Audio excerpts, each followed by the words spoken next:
Hi students, in the video exercise 2.6 second sum போடலாம். How many consecutive odd integers beginning with 5 will sum to 480? So என்ன சொல்றாங்கன்னா consecutive odd integers சொல்றாங்க. Consecutiveனா அடுத்தடுத்த நம்பர்னு அர்த்தம். ஓகேவா? Fine. So beginning அப்படின்னா என்ன அர்த்தம்? Beginning வந்து 5. So இப்போ starting வந்து 5. 5ல இருந்து ஸ்டார்ட் ஆகுது. அடுத்தடுத்த odd numbers என்ன? 7, 9, 11 and so on அப்படி போயிட்டே இருக்கும். ஓகேவா? சரி போயிட்டே இருக்கும்போது இப்போ இது எல்லாத்தையும் ஆட் பண்ணாங்கன்னா சம் என்ன வருதான் 480 வருது அப்படின்னு சொல்றாங்க. ஓகே, ஸோ அப்போ எத்தனை டேர்ம்ஸ் நமக்கு தேவைப்படுது 480 வர்றதுக்கு அப்படின்றத நம்ம இப்போ கண்டுபிடிக்கணும். இன் சிம்பிள் வேர்ட்ஸ் நம்ம என்ன கண்டுபிடிக்கணும், n ஈக்குவல் டு என்ன அப்படின்றத கண்டுபிடிக்கணும். ஓகேவா? ஃபைன். ஸோ ஏ என்ன இந்த இடத்துல 5 அது எழுதிக்கலாம். தென் டி என்ன 7 - 5 which is 2. Okay, then SN என்ன 480 அப்படின்றத கொடுத்துருக்காங்க. ஓகே, ஸோ இப்போ எஸ்என் ஃபார்முலா சப்ஸ்டிட் பண்ணி ஈஸியாக கண்டுபிடிச்சிருப்போம்.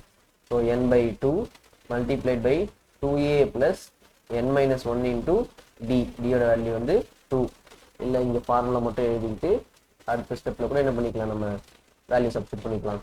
So n/2 multiplied by 2 into 5 plus n-1 into d. D is 2. So this is equal to 480.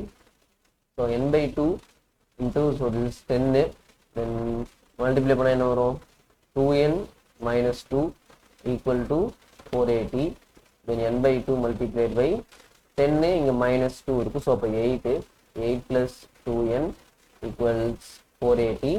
then இப்போ இங்க ஒரு 2 காமனா எடுக்கலாமா, so காமனா எடுத்தா என்ன வரும் 2 காமனா எடுத்தா remaining 4 plus n equal to 480. so இந்த 2 cancel ஆயிடும். and then இங்க இருக்கிற என்ன உள்ள மல்டிப்ளை பண்ணலாம், மல்டிப்ளை பண்ணா 4n plus n square equal to 480.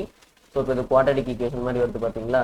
So நான் n ஸ்கொயரை ஃபர்ஸ்ட் எழுதிக்கிறேன் ப்ளஸ் 4n அப்படியே இருக்கு. இங்க இருக்கிறத அப்படியே மாற்றி எழுதியிருக்கேன். ஓகேவா? தென் ஈக்குவல் டு இந்த பக்கம் இருக்கிற இந்த 480 இந்த பக்கம் எடுத்து வரேன். எடுத்துனா -480. Okay, equal to 0. ஸோ இப்போ இந்த மிடில் டேர்மை ஸ்ப்ளிட் பண்ணணும், அதாவது இந்த +4 ஸ்ப்ளிட் பண்ணணும் யூசிங் -480. Okay fine. ஸோ அது எப்படி சார் நம்ம ஸ்ப்ளிட் பண்ணுறது, ஃபேக்டர் ட்ரீ மெத்தடில் போடலாம்.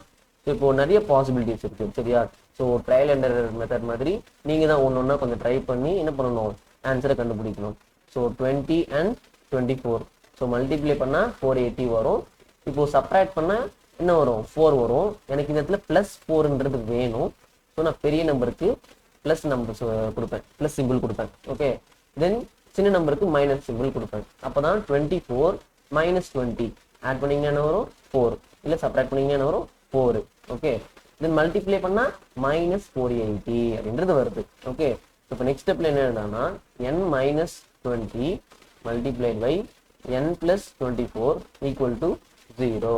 ஓகே, ஸோ இப்போ n-20 equal to 0 or n + 24 equal to 0. So n is equal to 20 or n is equal to -24. See, this is not possible. This is not possible. ஏன்னா number of terms வந்து எப்படி இருக்கக்கூடாது, negative நம்பராகவோ ஒரு fraction நம்பராகலாம் இருக்கக்கூடாது. ஓகேவா? So அப்போ -24ன்றது not valid. So therefore n is equal to 20ன்றது தான் எனக்கு நமக்கு தேவையான ஆன்சர். புரிஞ்சுதா?